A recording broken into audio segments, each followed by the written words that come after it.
আরে বহুরানী এপর্যন্ত শোইছু সকাଳ ଟିଫିନ ମିଳିବ କି ନାହିଁ ଆଜିକାଲି ବୋଉକୁ ଓହୋ କ'ଣ କହିବୁ ଏପର୍ଯ୍ୟନ୍ତ ନିଦ ଭାଙ୍ଗିନି।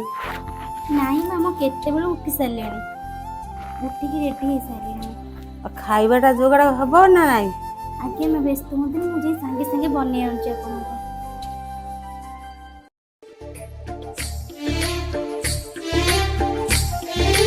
ତାହେଲେ ଏଠି କ'ଣ କରୁଛୁ?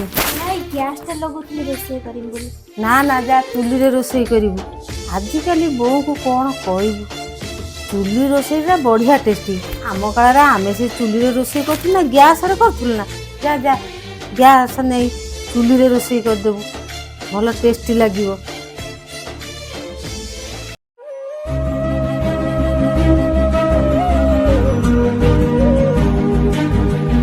ଆରେ ତୋ ମା କ'ଣ ତତେ ଶିଖେଇନି?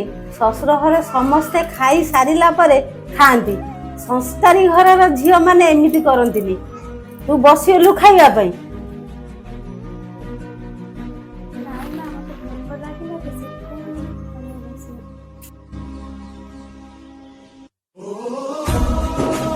ମା লিপি আগে খাইଦେଲେ ଅସୁବିଧା କ'ଣ ଅଛି? ଏ ଚୁପ୍ କର। ମୁଁ ଯେତେବେଳେ ରୋଷେଇ କରି ଘରର ସବୁ କାମ କରୁଥିଲି କାହିଁ ସେତେବେଳେ ତ ଏ କଥା ତୋର ନଥିଲା। 2 ଦିନ ହେଲା ସ୍ତ୍ରୀ ଆସିନି ତା ପାଇଁ ତ ବହୁତ ତୋର ପ୍ରେମ।